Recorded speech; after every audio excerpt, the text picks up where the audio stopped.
Hello, এখন আমি পালং শাক রান্না করব।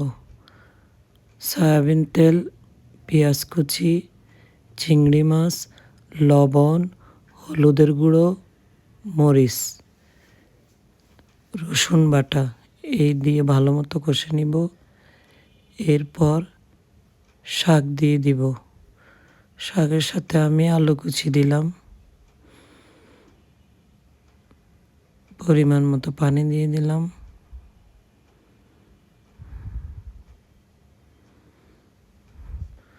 লবণ চেখে নিতে হবে।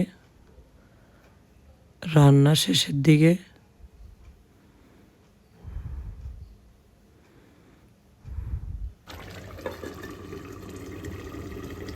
রান্না ডান। আল্লাহ হাফেজ। মূলার শাক ভাজি হবে। সয়াবিন তেল, রসুন কুচি, পেঁয়াজ কুচি, রসুন কুচি একটু বেশি দিতে হবে,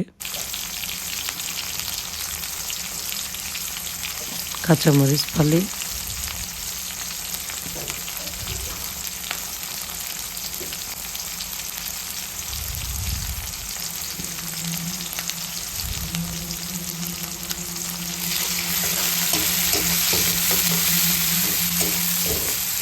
এরপর নাড়াচাড়া করে কালার চেঞ্জ করে নিতে হবে।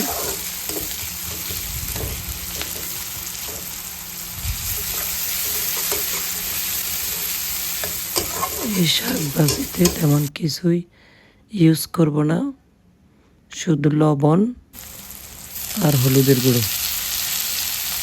মূলার শাকটা দিয়ে দিচ্ছি।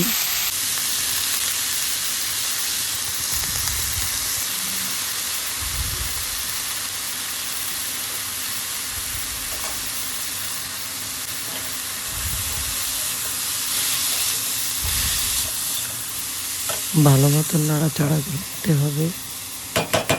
রসুন কুচি, পেঁয়াজ কুচি, কাঁচামরিচ ফালি এগুলির স্মেল ঢোকা পর্যন্ত। এরপর ঢাকনা দিয়ে দিব নরম হয়ে আসার জন্য। ঢাকনা দিয়ে দিলাম।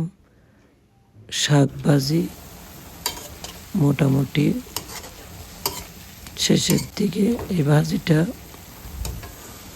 সাদা ভাত দিয়ে খেতে অনেক অনেক মজা লাগে।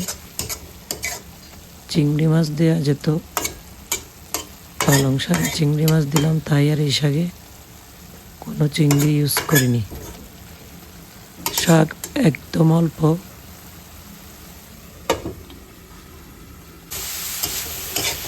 একদম ভাজা ভাজা করে নিচ্ছি। স্ক্রিনে দেখতে পাচ্ছেন।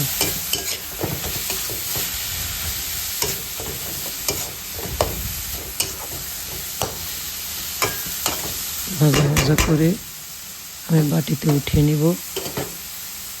ভাজি ডান। আল্লাহ হাফেজ। আপনারা সবাই ভালো থাকেন, সুস্থ থাকেন।